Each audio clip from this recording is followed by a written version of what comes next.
আসসালামু আলাইকুম। আশা করি যে যেখানে আছেন সবাই ভালো আছেন, সুস্থ আছেন। আলহামদুলিল্লাহ। আল্লাহ পাকের রহমতে আমরাও সকলে ভালো আছি, সুস্থ আছি। তো সকাল, সকাল ঘুম থেকে উঠলাম। ওঠার পরেই তো ভাগ্নি নাস্তা বানাইছে। তো নাস্তা সবাই মিলে নাস্তা করতে বসলাম এখানে। এখানে আছে কফি, আলু, গাজর দিয়ে ভাজি আর হচ্ছে ডিম পোস্ট। তো এগুলো দিয়ে আমরা এখন নাস্তা করব। তো ঠিক আছে, ভিডিওটি না টেনে সম্পূর্ণ ভিডিওটি দেখতে থাকুন, পাশেই থাকুন। ভালো লাগলে লাইক, কমেন্ট, শেয়ার করবেন। চ্যানেলটা অবশ্যই সাবস্ক্রাইব করবেন। তো দেখতে থাকুন পুরো ভিডিও জুড়ে, পাশেই থাকুন। আর এখানে তো নাস্তা করতেছি। তো গতকাল আপনারা সবাই দেখছেন আমি গ্রামের বাড়িতে আসছি, ননদের বাড়িতে। তো আজকে গতকাল তো আসতে আসতে এই আসরের সময় হয়ে গেছে। তো আইসা খাওয়া দাওয়া করলাম। খাওয়া দাওয়ার পরে আর কি এই তো রাতের বেলা, গতকাল রাতে আর কি রাতের বেলা এখানে ওর মামারে আর কি ভাগ্নি ডিম সিদ্ধ করে দিল, দেশি মুরগির ডিম। আর শুধু মামারে দেয় নাই, আমাকেও কিন্তু দিছে। তো 3টা ডিম দিছে এখানে সিদ্ধ করে। তো আমি একটা খেলাম আর ওনার জন্য আর কি 2টা দিলাম, ওনার খাওয়ার জন্য। তো খাক, যেহেতু উনি অসুস্থ মানুষ আর এখানে আসছে। তো ভাগ্না ভাগ্নি সবাই আর কি যত্ন নিতেছে ওনার। আর যেহেতু অনেক দিন পর আসা, প্রায় 2 বছর পর আর কি গ্রামের বাড়িতে আসলাম। আগে অনেক আসা হতো, এখন অনেক কম আসা হয়। আর এখানে সকালের রোদটা দেখেন, খুব মিষ্টি। তো আমরা তো ঢাকা শহরে এরকম রোদ আর কি দেখি না, কারণ আমাদের ঢাকা শহরে কিন্তু শুধু খালি ঘরের ভিতরেই আমরা ঘোরাফেরা করি। তো এরকম আর কি উঠান, বড় উঠান এরকম আমরা দেখি না এগুলো। তো সকালবেলা রোদের মধ্যে দাঁড়িয়ে কতক্ষণ ছিলাম। তো থাকার পরে শরীর গরম হয়ে গেছে। তারপরে আসলাম একটু এখানে। এটা কিন্তু আমার আর কি বিয়ের খামার, মুরগির খামার, আমার ননদের দেবর আর কি।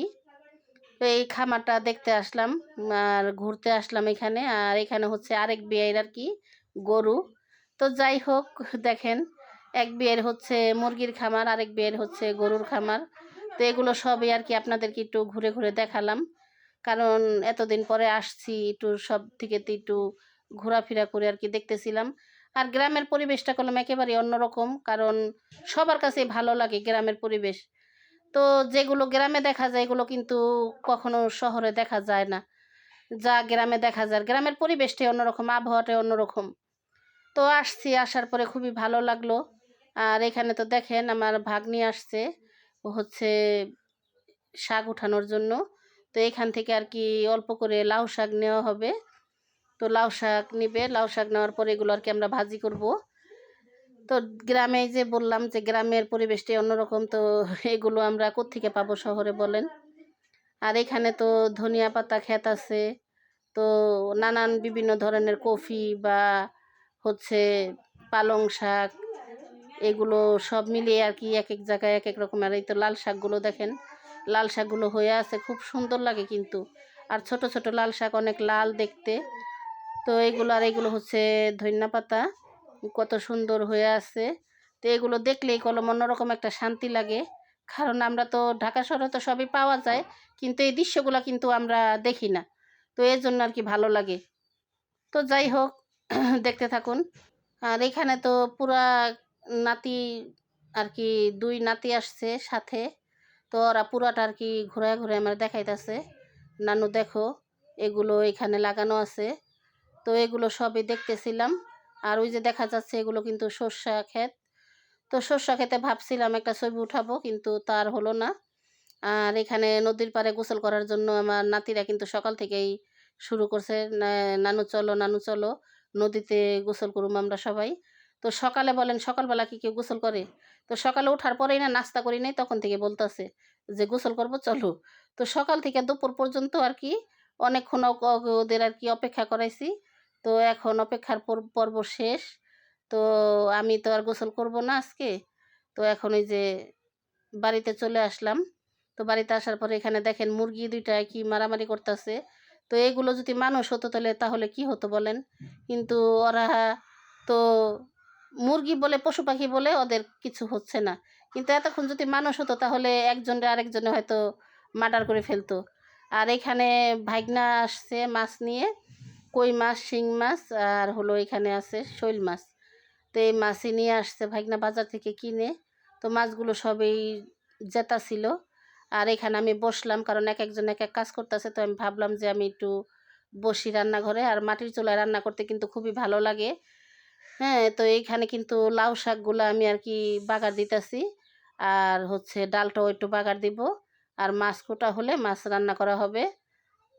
আর এখান দিয়ে আমি তো রান্না করতেছি, আর আমার নাতি আপনাদেরকে আর কি দেখাইতে পারলাম না, নাতিন, নাতি না নাতিন।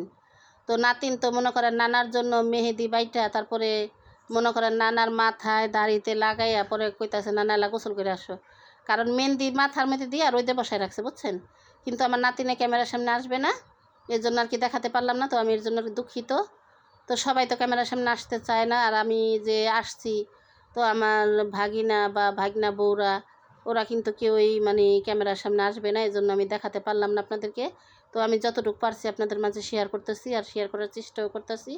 আর এখানে যে অবশেষে নানার সাথে নাতিরা কিন্তু নদীতে গোসল করতে আসছে। তো এখন কিন্তু দুপুর 2টা বাজে গেছে। তো এই গোসলের পরে হচ্ছে আমরা খাওয়া দাওয়া করব। আর দেখেন ওনার অবস্থা, হ্যাঁ, সাদা লুঙ্গি সাদা গেঞ্জি পরনে ছিল, তো ওগুলো পাল্টায় তারপরে হচ্ছে মেহেন্দি দিছে মাথায়। যেহেতু মেহেন্দিগুলো কালার ভালো ছিল, বেশিক্ষণ রাখার দরকার হয় নাই, তো এর জন্য তাড়াতাড়ি গোসল করতে, যেহেতু শীতকাল, তো তাড়াতাড়ি গোসল করতে চলে আসছে।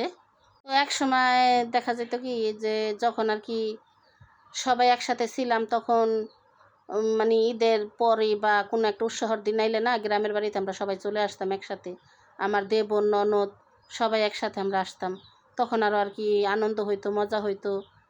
তো ওগুলো আর এখন বলে লাভ নাই, কারণ ওই দিন এখন আর নাই, এখন যার যার মতে মতে শেষে। তো যার যখন ইচ্ছা হয় সে তখন আসে।